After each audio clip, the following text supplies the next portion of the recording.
It's your Morala Omanut, Ava. So nice to be with you this week. We have another at-home project for you. So this week we are studying a Jewish symbol. So can you think of some Jewish symbols? We've got the Magen David, the Star of David. We've got the menorah, which is the symbol of the temple or the synagogue. The symbol we're going to focus on this week is called a Chamsa.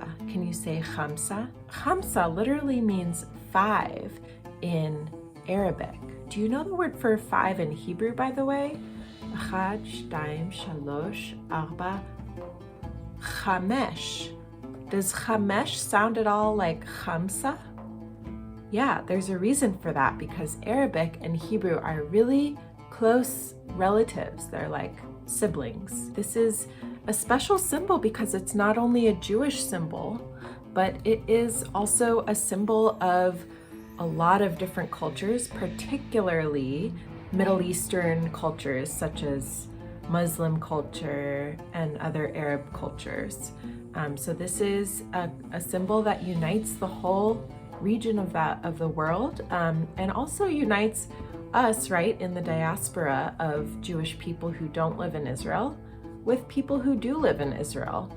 It's a very ancient symbol, and it used to be a talisman or like sort of a good luck charm, and it would protect people. So protection is one of the things that the Hamsa symbolizes. The Hamsa also symbolizes good luck or success. We put it in our homes a lot of the time to bless our homes and protect us and keep us safe. You can really put any kavanah, any intention or prayer that you have into your Chamsa. So I wrote shalom, peace. I wrote chai, life. I wrote emet, truth. And I wrote mazal, luck. So you can actually choose what your Chamsa means to you. You can see that Chamsa's common elements are that they're in the form of a hand. Chamsa literally means 5. There's 5 fingers on a hand, just like there's the 5 books of the Torah. The letter for 5 is the letter Hey, because it's the 5th letter in the alphabet. And Hey is one of the abbreviated names for God. God delivered us out of Egypt with a strong hand. Some people also say that it's the hand of Miriam, and some people, particularly Muslim people, say that it's the hand of Fatima, which is a special person for Muslim people.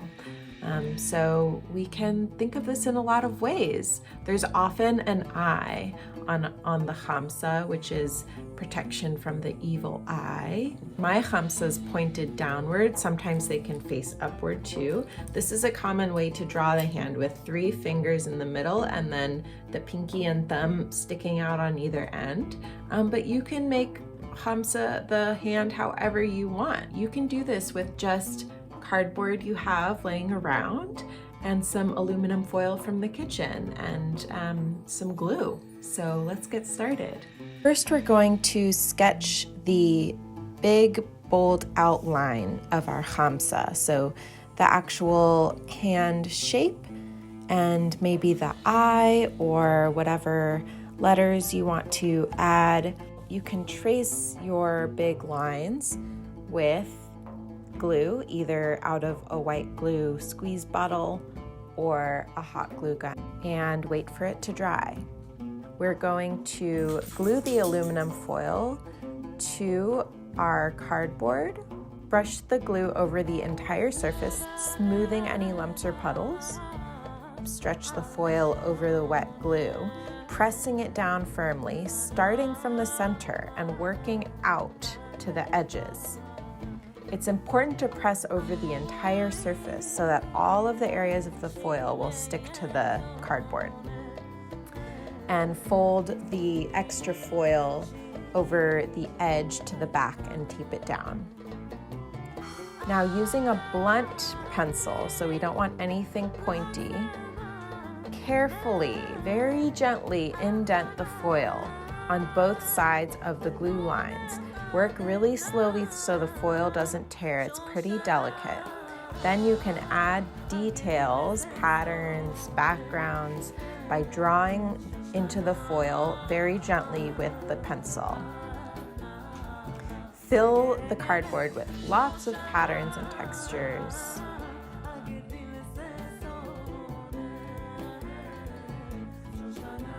So this part is optional. If you want to try to make a print of your piece, this is called a relief print because the areas that are raised up will get printed onto the paper.